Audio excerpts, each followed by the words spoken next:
Hello, everyone. Welcome to this Thursday event of Zero to One. We're up to episode 41 now. Yesterday was our kind of 40th celebration in that sense. So we're getting through them at pace. There's a lot of great content already out there for you. But if you're new joining us here, Zero to One is a weekly community event that we do for Doer Circle members and those who are maybe interested in being part of the community. And really, we cover a range of topics because our member base, spans from those who are flexible workforce, independent doers, as we would say, entrepreneurs, people who want to maybe get into starting their own business. Maybe they work in a corporate environment right now, or people who may be unemployed. They're not quite sure what to do next as well. They're in that point of their career where maybe they're going to pivot. We know there's obviously a lot of change from technology point of view as well. And yeah, we always try to touch on different topics. So tune in, and there'll always going to be something new, and hopefully some very practical advice for you to take away as well. And Yeah. this week's topic we're really excited about as well because it's in some ways it's still evolving, and the definitions of what the role entails. But I think this phrase that you're going to see more and more in the months and years to come is about having a portfolio career or portfolio business. In the past, maybe people would think about portfolios if you're talking about investments and things like that. But ultimately, a portfolio business is you having not only maybe one corporate track, but actually having multiple opportunities. You might call them a side hustle or a passion project, or just a hobby that you really want to develop into something else as well, make it into a living for you as well. And so we're really excited this week to be joined by Rushabh, who's going to talk us about what we call the new Indian hustle. So how you can build a portfolio business from scratch in India as well, because we know it's such an exciting market. The stats all show that the amount of independent doers, the ones that we said, are going to be more than most nations combined by the year 2030. And so we really want to see if we can help guide those independent doers with some practical advice, so they can be ready in the years to come to make the most of their own careers as well. So thanks, Rishabh. Maybe you want to kick off introducing yourself, and then we'll go from there. Perfect. First of all, thank you, Jamie, for inviting me. We've been talking about this for some time, and Yes, we have. we get a chance to, do this conversation. I think I'm especially thrilled to be a part of Zero to One, because Doer Circle community has been doing some exceptional work, and to be able to interact with members of your community, I think that's special, and also on a topic which is very dear to me, because it is going to define the future of work in India. And that's something that I have been experiencing over the last near about 2 years that I have been on my portfolio career journey. If you look at it in India, 9 to 5, the concept of 9 to 5 has evolved from how our parents used to look at it to what my generation looks and what the future generation looks at it like. Um, our parents were, one job, one company for life. Yeah, We were like, one job, multiple companies for life. And the future is all about pay for your skills, like the skills that you pick up is the one for which you get paid. So that's the transition. Till now, you were right when you said that it's growing by leaps and bounds in India. Uh, there are stats which says that by 2028, the India's gig economy will reach by around $455 billion, which is, wow. more than I don't know how many countries' GDPs. Plus, by 2030, we'll have around 23.5 million gig workers, which is, Wow. Yeah, that's big. to put it in numbers, it's equivalent to Australia's population. So it's crazy the pace at which it's growing. And there is a very strong reason for that shift to happen, Uh, in India, I'm seeing professionals who are leaving their single track jobs primarily because they are choosing freedom, they're choosing impact over, let's say, an intent or let's say over tenure or title that they have, right? So that's the shift that I'm seeing.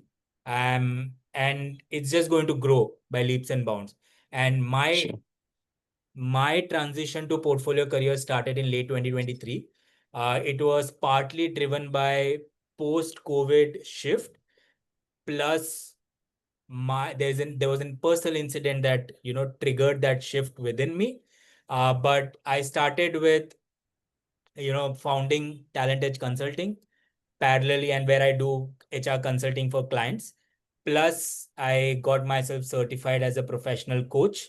And that's something that I've been doing for about 5 years now. It was, even before COVID, I wanted to do this. So that is where I partly started my side hustle. And the third bit is I enjoy mentoring. So I've been a mentor for a few startups, especially in the education space, uh, because I feel that's my way to give back to the community. I want to be the mentor, which I wished I had. And that's Mm, how I've, always been closely associated with the education industry. And I think I've been doing that for about 12 years now. fantastic. So that's about me. If you allow me, I'll just share my screen and, Yeah. Yeah, absolutely. And just while you're getting that ready for those joining us, I know we've got some people, new faces, so welcome. We'd love to hear a little bit more about you. You feel free to drop an introduction into the chat, or if you want to share your LinkedIn or something like that, so that we can all connecting and network afterwards, then that would be great as well. Um, the I suppose housekeeping points, just so everyone's aware, if you've not joined one of these sessions before. So Rishabh is going to cover some content here, and we're going to go into it, and then we will open up the floor for questions. Now, you can use the Q&A button at the bottom if you'd like to ask a question in there.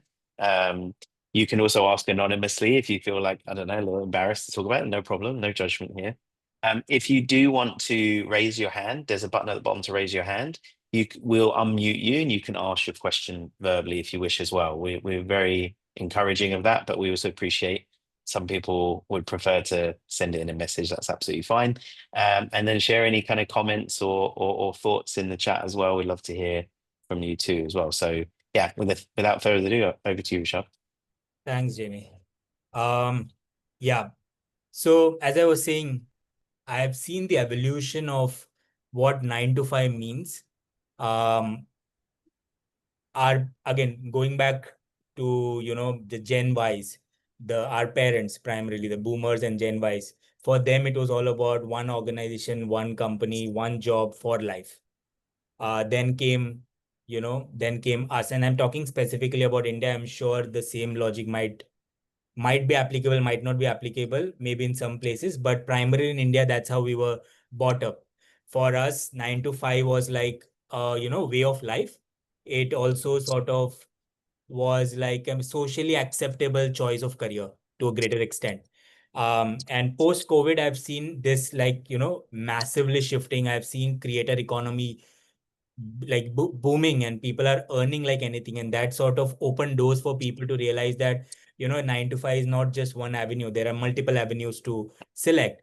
So that's where from one job people are transitioning to too many roles, where they want to pick up one skill and let that skill be a profit center for themselves, right? In fact, an interesting stat again is near about 70% of freelancers in India Mhm. have traditionally moved away from their full-time job and focusing exclusively on freelancing gigs. There are still some people who do side gigs, side hustles before they want to take that plunge, but right now 70% of them are doing it independently. So that again is a massive shift towards portfolio careers. Now, what portfolio career means? Portfolio career primarily means that you are not just restricting yourself to one domain or one specific area. You move to various avenues of earning income. To give an example from my journey, I am an HR consultant, so I earn money from there. I earn via affiliate partnerships. I earn via coaching. I earn via being a mentor for few startups and campuses. So I earn via that. And I can earn via investing in certain, startups which appeal to what whose values are aligning with mine. So these are like Yeah. various avenues for me to look at earning incomes. And the reason for this shift is primarily that the job security or one stream income is no longer, sustainable. Um, there is so much of uncertainty in, each income stream that you are, or each career stream that you're choosing, that it's important to build a career of, build a portfolio of careers for you to earn incomes from. So that's where That's what portfolio careers mean. If you have any questions during the conversation, please feel free to ask on the Q&A section, so that once I am, done with the presentation, we can pick up each question, one by one. Yeah. Now I'll move to very important aspect where, it's all rosy, to think about earning multiple income streams, pivoting from a traditional stable one job career to a portfolio career. But there are certain risks that come with it, and that's something that I also wanted to highlight here. The benefits are, of course, you have flexibility, and this I can vouch for it myself because, start of the year I had a personal situation at home with my father, and you know I was working for a client which demanded certain things where they wanted me to be in office for some time, but because of the situation, I couldn't, and I had to let go of that client. So that was the flexibility that I could choose because of the career path that I've chosen. Had it been like a full-time job, and I would have had to figure out something else. And that's something that, I got, that flexibility is something that I have. Second is on the purpose. You just work with people with whom you are aligned on your values and passions. For me, it's about creating those custom solutions. I am not someone who likes to go run of the mill solution. I don't like to offer that. So whenever I come across someone who's looking at, partnering with me to, work on something uh, which can be, copy pasted across, I actually respectfully decline that invite. So that's something that, I've chosen, consciously chosen, and people can choose that. Third, as I was mentioning, multiple income streams. And fourth is creativity, where you can explore new ideas. Now, while these are the benefits, the most important aspect is the challenges. Number one, which I've faced, and I think because of which my hair has also, grown gray, is the uncertainty. Because this is, as you rightly said at the start, it's an unpredictable, it's a constantly evolving, career choice, where people are not sure how the career path looks like. So you're constantly thinking about how you're going to grow, what's going to happen, what are the possible avenues, how can you maximize your income, how can you maximize your impact value. There's a lot of uncertainty, and every day you try out certain things. Some work, some don't work. um, and you try with an expected outcome, but that outcome might not even happen, and something else will beautifully come out of it. So that's the uncertainty that you live with, you need to get comfortable with. The cash flow swings, I mean, clients, there are moments where the clients say that, I'll pay you, and they don't. There are moments where the clients pay pretty late. So you need to be, financially okay to be able to take those blows. Third has been the most difficult one for me, Jamie, the self-marketing bit, because until I Yeah. started, I was one of the most inactive guy on social media. And people who know me, they know that I don't really talk about myself. I write, try to let my work do the talking. But I Mm. realized that that's not really a healthy way in today's world. You need to learn how to go about it, and that's where I became extremely active on LinkedIn. LinkedIn has been my source of conversations. LinkedIn has been my source of generating business income, etc. The fourth bit is there's no brand backing you, it's your personal brand. So if you don't invest on it, no one else is going to come and save you, or no one else is going to come and, offer you work. So you need to build that brand, you need to market yourself. So these are like the challenges that I have dealt, I have decided, I've been working on for the past 2 years. It's a journey. I'm getting better because there was heavy resistance that I needed to overcome to be able to do this. But yeah, so far it's been a good journey. I've been able to move forward at least by 40-50% from where I was. So these are certain risks, and these are certain challenges that people who want to venture into portfolio careers need to be mindful about. Um, yeah, just one thing I wanted to add on that as well. I think fascinating and fully agree with you. I think you've got to weigh up the pros and the cons, or the risks in that sense, or challenges that might come. Something I find interesting is, though, because of where we're at now, you mentioned at the beginning of the call that our parents' generations, maybe our grandparents' generations, they might have that civil service type job where it's like a 20 to 30-year career with one business, Yeah. relative stability to some extent. I know, of course, they obviously had their own challenges, they might have had their own financial crashes, global issues, and things like that. But I think now we're in this era and we're seeing it across some of the really big technology companies, but it's also being seen across other industries as well, where even job security in a full-time role is not guaranteed. And Yeah, so you might argue that having a portfolio career also de-risks it a little bit because you have the ability to pivot into something else in that sense. I appreciate obviously it doesn't have the stability of a yeah, contract. Um, in that regard and that as you said that stable income, but if you actually have maybe 4 or 5 opportunities yeah. that you're pursuing, then at least if one's not working then you have a few others to fall back on. So yeah, I think it can be looked at in that way. I think from an optimistic point of view this could also de-risk things for you. Yeah, yeah, absolutely. That's one of the in the initial phase, it's good to have at least 3 to 4 clients and multiple avenues where you can fall back, have a fallback option as well. But I think that takes a little more time for people to really understand how it's being played, how you need to go about it. But it's a very important point to have. The more clients, the more retainers, the more options, the better the better suited are you to deal with the uncertainty of Yeah, the career choice, that the portfolio career that we go through. for sure. Yeah. Yeah. All right. Yeah, so these are certain numbers that I wanted to highlight about India's portfolio economy. The shift is happening, and this shift has been, aggressively increased post-COVID.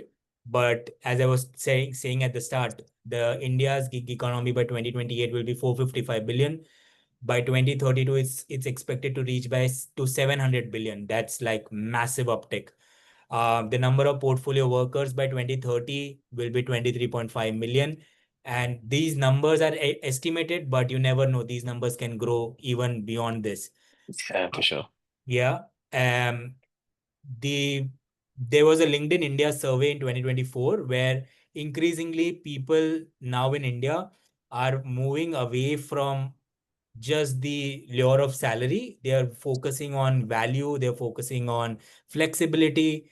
And that's a heavy percentage of 62. And that's where people are increasingly pivoting. They're realizing that portfolio careers can give them that flexibility. It can give them the ability to focus on what they value rather than working on anything that comes their way. So that's where also I'm seeing a massive shift. And Gen Zs, while working on full-time roles with an average tenure of, let's say, 1 to 2 years in an organization, they are already freelancing and side hustling, and they are already pioneering the whole portfolio career in India. They are the ones whom we actually need to learn from. Um, Yeah, that's something, and I've been interacting with people.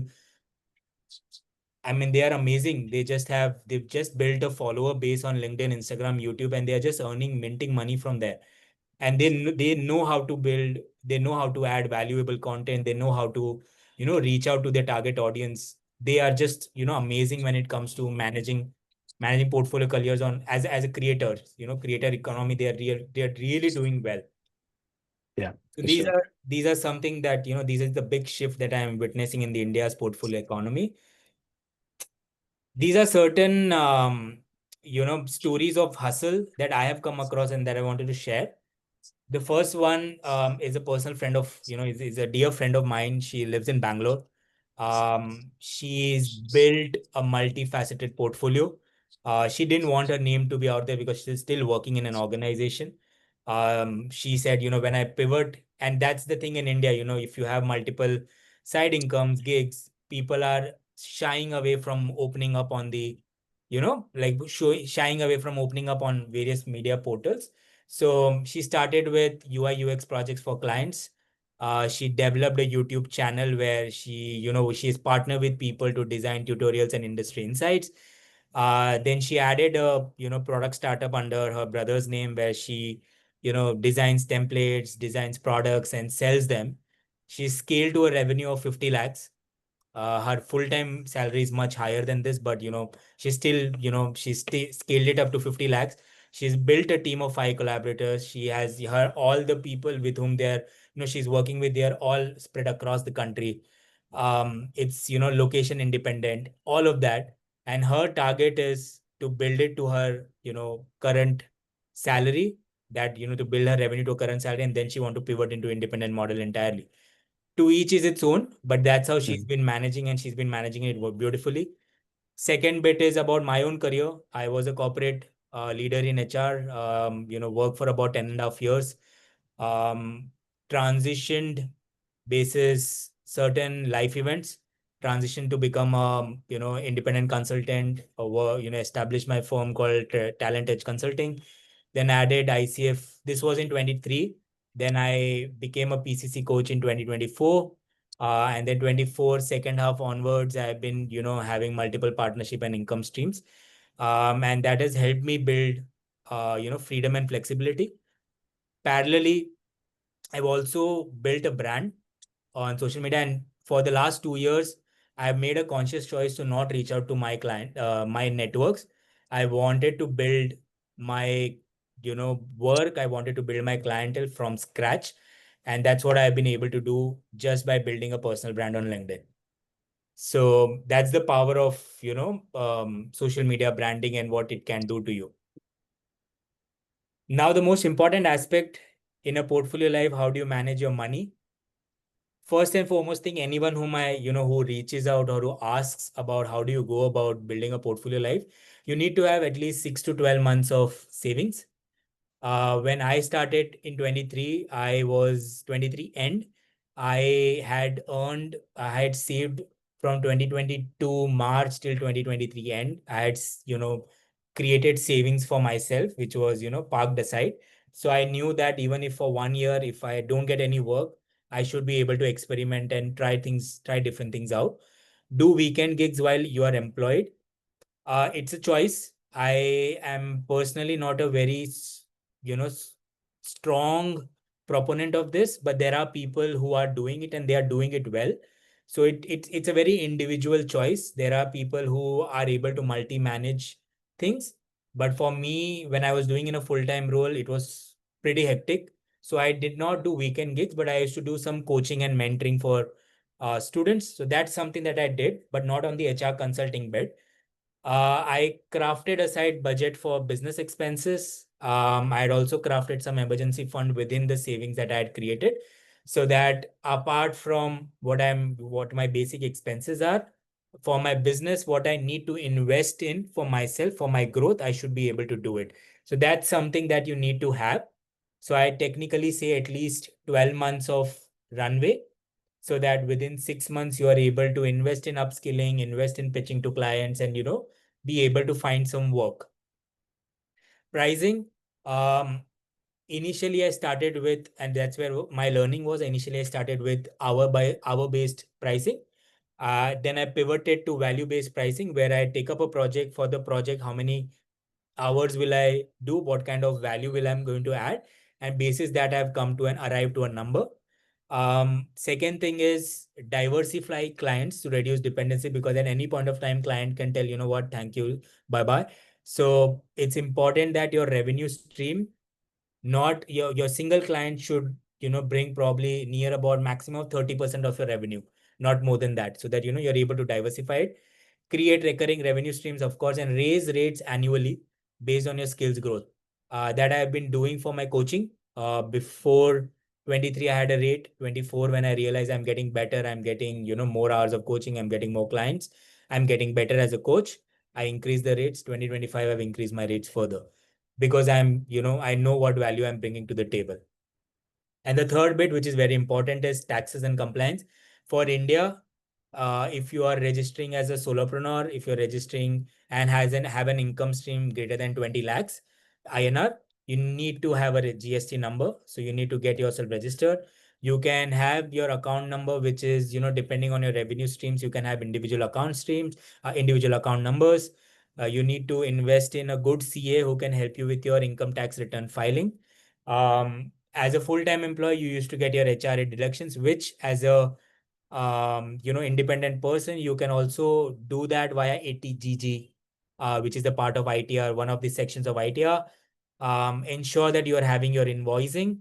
You can use Razorpay, Wise, Reference. There are multiple platforms which are available for you to do that. But it's important that you keep a track of it because, like full-time employees, you get a Form 16 from your organization, Form 26AS, and you can directly upload on the income tax portal. But over here, you need to keep a track of your debits, credits. So that's why you need to have your invoices in place, and only then you are able to do a good job of ensuring that your taxes are managed well. So these are certain aspects from a money matter perspective. Moving on, your first steps toolkit, someone who is planning to start, I can't emphasize enough on building your LinkedIn brand. I mean, that's like a money minting machine. That's something that you need to build so that people are aware about you. If people are aware about what kind of leadership, thought leadership that you can bring to the table. Pilot a side hustle. Again, it's a choice. I am not someone who does it very effectively, but I've seen people who do it strongly, and that's where I put this point across so that people who can manage it, who have that flexibility, who have some time available on a day or a weekend, they should do this. Third is continuous upskilling. That's been one of my strengths, one of my Gallup strengths, where I love upskilling myself. I love learning about new things, and that's something that I constantly do. Right now, I'm upskilling myself on AI tools, agentic AI. I'm also upskilling myself on certain org design certifications in my area of work. Fourth is simple marketing. If you can create a one-page site, usually your LinkedIn is also a one-page site for your it acts like a marketing page for you, but you can also create a portfolio. You can also create a one-page site via various tools which are available for free. So you can do that. And fifth, very important thing is create financial systems, create invoices, create your credit ledgers, set up your savings, set up your, money aside for periods of drought when you don't have any work, which is going to be a possibility. But when you have work, collect that money, ensure that you are being financially very prudent about how you are going to space out your income, expenses, etc. So these are like certain first steps toolkit that you need to be mindful of. And Rishabh, on these, I think these are great tips as well. And I think what's really nice about these suggestions as well is that if somebody is curious about doing this as a they're currently maybe in a full-time role and they Yeah, want to test it out, a lot of these initiatives you suggested here are going to help them figure out sooner. yeah, One, do they enjoy it? Two, have they got something of value to share that somebody else is maybe interested in?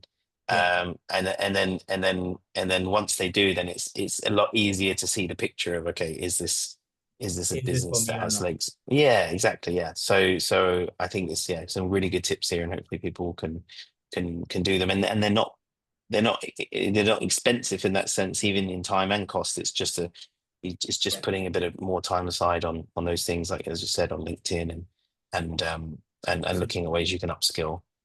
Yeah, I mean, maybe, few hours in a week, maybe 5 hours a week or hour a day also, it can just, compound itself to help you understand if, this is what you want to do. It's really important to, that's where it's really important to also have awareness of what your skill sets are. Pick up top 2 to 3 skills where you think you're good at, and then build on it over a period of time. And then just when you realize that you're getting revenue, then just scale it. And right now is the right time also because Indian economy is going through a massive shift. Um, Mhm. Unfortunately, the organizations are laying off, so there is lack of stability over there as well. And that's where the uncertainty is even in a 9 to 5 job right now, as you were rightly mentioning earlier. So that's where people can leverage this time to experiment with what's working for them. If they think that after trying out a side hustle or a gig, if they realize that okay, this is not something that works for me, then you can always fall back to your a safer option of working in a full-time job. But the future is going to look like this wherein increasingly companies are moving towards independent or gig workers as well. And that's something that I'm going to cover in the next slides where, the current workforce demographics is about a certain percentage, and it's going to drastically increase for organizations, because for organizations, shareholder returns plus cost control is becoming up, very important. And if they're not able to do that, that's how their whole, their market value is reducing. So, Yeah. yeah, I mean, that's unfortunately the current reality of organizations. All right. I'll move to the next slide where these are simple 4 steps. Also, what Jamie was mentioning about start small, pilot a side project while keeping your day job. While you're doing that, do it for a period of time. Understand how you're able to, manage it.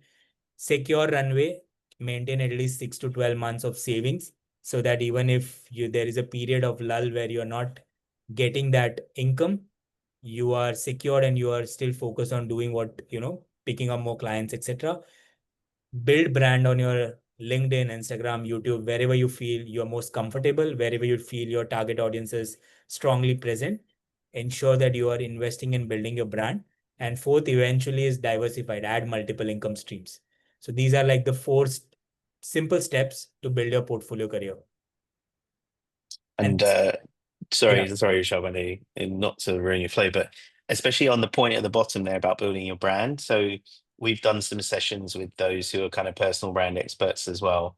And one of the tips I remember them sharing as well was not to spread yourself too thin. Like you just mentioned, obviously pick a channel or a yes, platform that you enjoy, but maybe don't pick more than two because otherwise you get into a situation where you're not able to build that kind of following as quick as you might like in that sense. Now, obviously, that doesn't mean.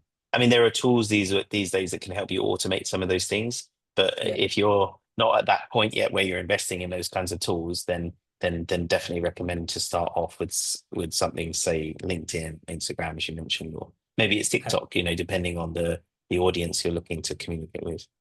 Yeah, absolutely. In India, TikTok is banned. Yes, yeah, of course, yeah. Sorry, I Yeah, should remember so that one. Yeah, that's going to be a challenge. But yeah, what you said is makes sense because the moment you are able to build a brand on one particular platform, and when you then introduce that you are joining, let's say, Instagram or YouTube, automatically the same audience will also start following you. So it's important that you build your brand on one platform first, um, mm, and then eventually when you build a healthy base, this is what I've seen certain people do, that they started with one platform and then they eventually scaled to second and then third.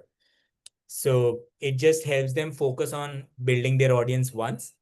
And, when they move to a different platform, when they announce that they have started something on, let's say, an Instagram or a YouTube, people automatically start following because they've been able to create a personal brand for themselves in, yeah, let's say a LinkedIn. So yeah, and this is what I was also initially talking about. 2025 right now, about 12% of workforce are early adopters of portfolio careers. By 27, it's going to be about 25%. And this I'm talking about India. And by 2030, it will become like a mainstream career where 50% of workforce will be managed doing portfolio work. So organizations are also increasingly becoming aware. In India, of course, it's still, as it might take another 4 to 5 years for it to reach to the level. But yeah, I mean, people are realizing the value of, having someone work independently from an ROI perspective, from impact perspective as well. Having someone specialist for a specific period of time, let them come, deliver, and then move out. So they are also able to save cost, which they would have otherwise paid for a full year. So they are able to do those ROI calculations, and that's where I think there is going to be an increasing trend of portfolio becoming a mainstream career. So work won't just be jobs. It will be more to do with what kind of portfolios are you building for yourself. So yeah, I mean, that's about me. Let's keep the conversation going. This is my LinkedIn handle. You can just find my name, Rushabh Mota, and you will be able to find my profile. You can search me on Google and just by this name, and the first profile that comes is usually mine. So yeah, that's about me. That's about what I want to Fantastic. cover. I'll probably stop sharing my screen. Yeah. And just a reminder to those, because I know we've seen it, I've seen a couple of people joining us a little bit later as well. If you've got your questions, then there's a Q&A button at the bottom. If you just add your question in there, I mentioned earlier you can submit anonymously as well if you, I don't know, if you feel a little uncomfortable. Sometimes people don't want to put their name to a question, that's no problem. Or you can add it in the chat as well. I think from my point of view, just to kick things off, I suppose, because I think one of the biggest questions that we get, because we have 150,000 members now globally, and we're really excited about the developments in India in particular. One of the questions that kind of comes up when people consider going down a portfolio career route is what would be like best practice from a structure point of view? So you mentioned about having the runway and things like that, but like in terms of like number of clients, how you do your week, given that it in some ways is more flexible, which is good, Yeah. but being able to have enough structure that you don't feel like you're out of control, I guess in that sense. So how would you tackle that? Yeah. I think first thing that I would like to say is that runway is important. That's like the number one thing to give you that flexibility to, experiment and, try out different avenues. Second thing that I would like to, before you start, do an honest skills audit. Um, don't just go by the fad. Right now, content creation is really booming. Digital marketing is booming, but ask yourself, are you aware? Do you really know this? You know? So that's where I see many of them not doing. I've seen so many ghostwriters coming up on LinkedIn, but when you talk, they don't really know how to go about it. So that's where I would say second important thing before you start is, knowing what are you good at.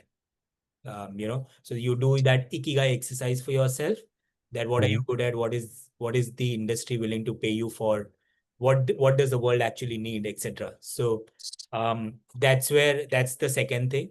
Third thing is, do a thorough analysis of pricing, because if you are going to offer what everyone else is offering, then your pricing needs to be in accordance with that.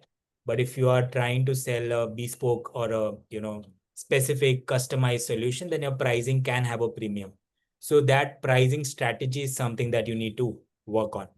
That's number three. Um, Number four is, you need to give yourself enough time to rest. I can't emphasize on the importance of resting, because when the uncertainty kicks in, the natural or the default mode is we want to just keep going. We just want to keep going. We don't really pause to think. And I think that's really important, that pause, think, because there's a possibility that you're not doing something right. No, your approach is not right. Revisit your approach. And that helps, that comes when you're resting rather than you're on the treadmill. So Mm. that's number four that I would want to highlight. Yeah, that's fantastic. And something I heard from another member just over a week ago. We had a catch up, and just for those on the calls information. So they're a fractional um, executive, so they kind of come in at a strategic level, but they also do work for about three different clients Yeah. over those days. And one of the tips that they had shared, which I'm sure to some extent you'll agree with, but also was curious to get your take on, is they said, now, of course, this isn't, you know, this isn't something you can magic out of the air, but they were saying like they try to structure the way their earnings so that they can make what they need to make in a week, but over 3 days. And so what their point on that was is that if you imagine your 5 day week or your working week, then your 3 days would be your kind of earning days. Then you would have one day in a week, which is your kind of that rest that you mentioned, the reflection time. And reflection time also is like for kind of upskilling and everything like that as well. And then that last day is your kind of business development day. It's like the day that you go out and you kind of reach out to new people. And his point on it, I guess, was that you don't want to get too comfortable because you mentioned earlier on the call, for example, there could be a moment in the future where a client turns around and says, sorry, we can't continue with this Yeah. project because there's been a change in the business, something unforeseen. And so if you kind of need to keep that engine ticking over, I guess that's also what your personal brand will come into as well. So I don't know what you thought about that idea from a structural point of view. Yeah. So I'll tell you what I'm also doing because I have right now 3 clients. Uh, Mm, and I have 7 coaching clients and few student mentors. So my days are usually really packed. But what I try to do is, number one, I do an assessment of how my bandwidth is currently looking before I, even pick up a project. Um, so you're right. I mean, I usually keep my weekends for rest. My 5 days, mm, like normal 5 days of working, because I want to trick my mind into, being in a 5 day working kind of a setup.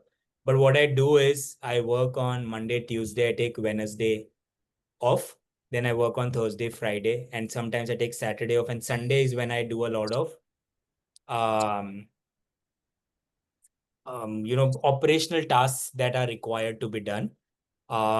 First half is usually on the operational tasks. Second half is usually on curating my content for the coming week.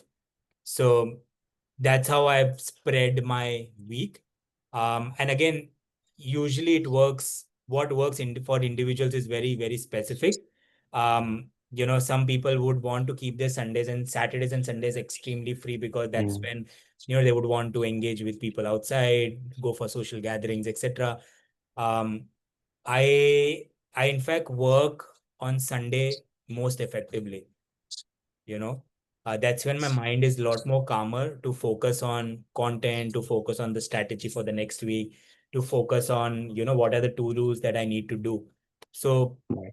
yeah, I mean, each day I work on each Sunday I sit down for operations, content, and the strategy for the next week, depending on what kind of work or deliverable I have confirm to my clients, and then I start working accordingly. Then I allocate my time accordingly. Yeah, Um, I love that. Yeah, that's good. my primarily 60% is working, 20% is upskilling, and 20% is resting. So that's the split.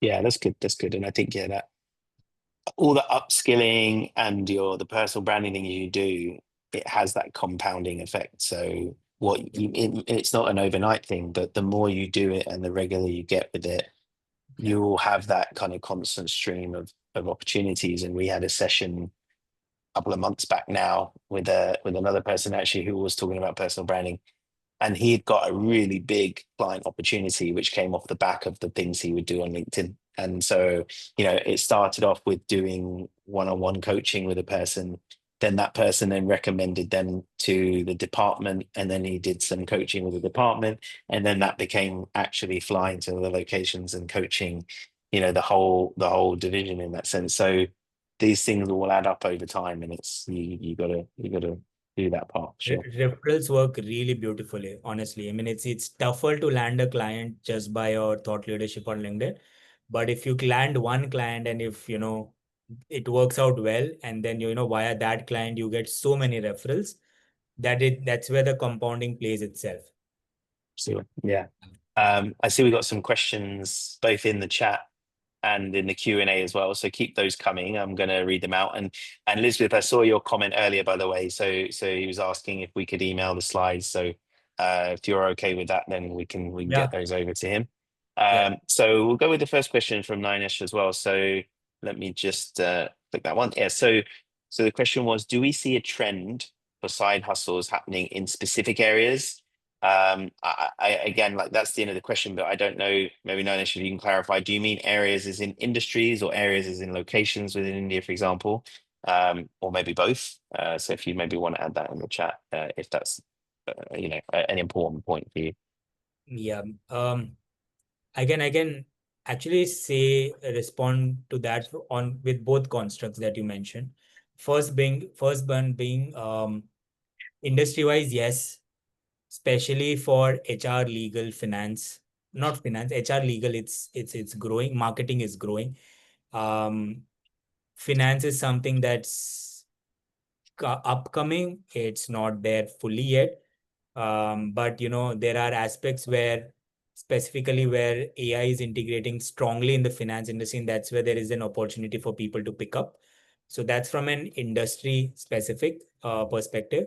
From a location perspective, I think Bangalore and first is Bangalore, then second is Gurgaon, third is probably Mumbai, where I am currently based. And now increasingly what's happening is people who are becoming solopreneurs are moving to tier 2 and tier 3 cities to reduce their expenses, increase the quality of life, and work on maybe let's say one or Yeah. two projects. So that shift is what I'm seeing right now. Um, yeah, I think that's what I would like to that's how I like to answer the question. Yeah, that's a really good point actually, and obviously we try to keep an eye out on those locations as well. But yeah, there's places like Chennai and Pune and things like that as well, where you're seeing a shift of more flexible workers in that sense. So Yeah, yeah, that's going to keep changing, I guess. I'm sure there will be those concentrated hubs, as you mentioned, some of those ones, just yeah, because there's that maybe where the opportunities are right now. But the more that this evolves, and you've shown in that timeline, it 50% of the workforce sounds extreme, but actually the World Bank has already got statistics out which show that about 48 to 49% of the global workforce are self-employed persons to some extent. Of course, that covers quite a wide range. yeah, But we're already talking about half the global workforce are in some kind of independent or self-employed manner anyway. So it's not unrealistic that those figures will be met by yeah. the years that we mentioned. So yeah, fantastic. And hopefully that answers your question, Anish. If you've got any more you'd like to ask, please do share. And then we have a question in the chat from Dear Shah as well, who said, how important is networking when you start? And any tips for improving your network with people who really help you? That's a tough one, honestly, because it's something that I have honestly had to deal with. Um, as I said, Dheer, initially that I was never on any social media platform or I was not very pro networking. But when you are moving into a model where you are expected to, showcase your brand because you don't have any brand behind your name, that's where networking becomes very important. You need to be part of like, amazing community like Doer Circle is here. Various other communities in India and across the world where your presence is important, where you're adding that value to them. Once you start adding value is when you start getting things in return. So that's number one. Second tip would be build your social media presence. Start with one platform. Focus on what your offering is. If you have niched down and if you have narrowed down your offering, then just specifically establish yourself as a thought leader there. So that really helps in, building that network because people are going to reach out to you. You are going to reach out to people. Try to create that community and network with people virtually. Third is attend events. It's uncomfortable. Um, you might not feel that it's adding any value in the first go, but you will realize over time that the moment you start understanding how to position yourself is when you realize the value of attending these events, right? So not every event will translate into a business revenue or a project or gig for you, but at least it will help you build those networks and connections, which eventually will help you. Yeah, I think that's a fantastic answer, to be honest. And that second point you mentioned as well, I just wanted to touch on it because it actually came up in an event we did last week with a guy called James Green, who's a co-founder of a venture builder company. So he was talking about it from the point of view of investing in businesses. So it still helps to have this kind of knowledge from an entrepreneurial mindset, because I think if you are working in a portfolio career, you have to have that entrepreneur mind in that sense. And he was saying like one of the biggest reasons why businesses are not getting invested in. So think about investing in the sense of a client investing in you for your services, is that they're not they don't have a particular niche. And so you might turn around. I know you mentioned this earlier on the call as well. You said if you're covering digital marketing, your skills in digital marketing, that is unfortunately not going to be enough. You really need to go deeper than that. You almost need to go 2 or 3 levels deeper to say, is your niche actually, it could be digital marketing for heritage businesses in India. And therefore that's your expertise. That's what you can offer. It helps you as an individual also to work out who are the who are the people you want to network with, because you know the kinds of events to go to. If it, rather than just going to a generic event, you can say, oh, I can see this is for digital advertising professionals or something like that, and then you can know, okay, that's where I want to be, because that's where I can get my name out there as well. So the niche part is super important, as you continue to skill Yeah, and yeah, figure yeah. that out. I mean, initially when I started, I was all over the place, to be very honest. But eventually over time, I realized I did a thorough skills analysis of what I am talking about, what I'm more confident about, what people are receptive to, what are they actually looking for. And when I did that whole exercise is when I realized that there are two or three core areas of HR that I can do really good. And that's what I continue to pitch to clients about. And even when your body language talks about it, when you're saying it, I'm sure James, he also understands that majority of your communication is non-verbal. If you say something with confidence, if you say something, people instantly understand if you are actually adding value or if you're just talking stuff without Yeah, actually knowing what you do, without actually knowing the essence of it. So people really understand it. So that's where it's important to go down to the niche and be the best in that for you to be able to generate more and more clients and attract more clients. yeah. 100%. I think, yeah, it's a really good advice. So hopefully that helps you for dear as well. So please do share any other questions you've got as well, if you have them. I know we're also getting quite near to the end of the time as well. So of course, please do connect with Rishabh afterwards if you'd like to ask him more questions, and I'm sure you've got a million other stories of your journey in that sense of what you've been doing so far in this. And the awesome thing, as we were talking about earlier before we jumped on this call, is that, you know, the reality is what you do today is going to be different in 3, 6, 12 months time as well. So get started with something which I was shared with you, a really great starter kit or tools to get going in that sense. But we can have this kind of conversation again in a few months' time, and then see, we'd love to invite you all on here again and see how you're getting on with it. Like what have you noticed? What feedback have you had? What kinds of events have been good for you? What kinds of feedback are you getting when you reach out to opportunities as well? Absolutely, absolutely. One thing, just a recommendation for people: invest in learning about AI, build certain agents, tinker around with it, because it's here to stay. There is no, running away from the fact that AI is going to take up a lot of, optimize a lot of day-to-day activities. So it's important that you invest yourself in this, learn about it, become the best, build agents, do all of that. The worst that can happen is there is no output, but at least you've learned so much about it.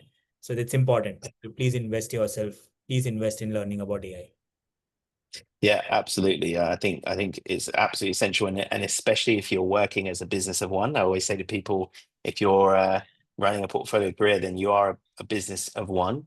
Then any support you can get from some technology to help make your life easier, do something faster, consolidate information quickly, you should use it, right? Because it's going to help you to be able Yeah, to do your best work, and hopefully then lead to what you said earlier, to be able to get yourself a bit more rest as well, so that you have that kind of mental wellness when you're tackling this, because it is a whole new frontier, but an exciting one at that.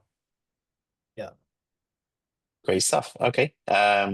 Seems like we wrapped up now. So really good. Thanks everybody for your comments and your questions.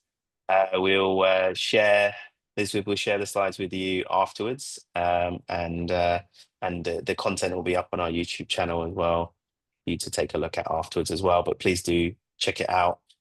Anyway, there's a lot of great tips on there. I think there's a lot of relevant sessions that we've done in the past weeks, which complement what we've spoken about here. So there's a couple on personal branding, for example. There's some on just how to how to manage your rates, for example, and things like that. So yeah, free to have a look at those at your leisure. Great.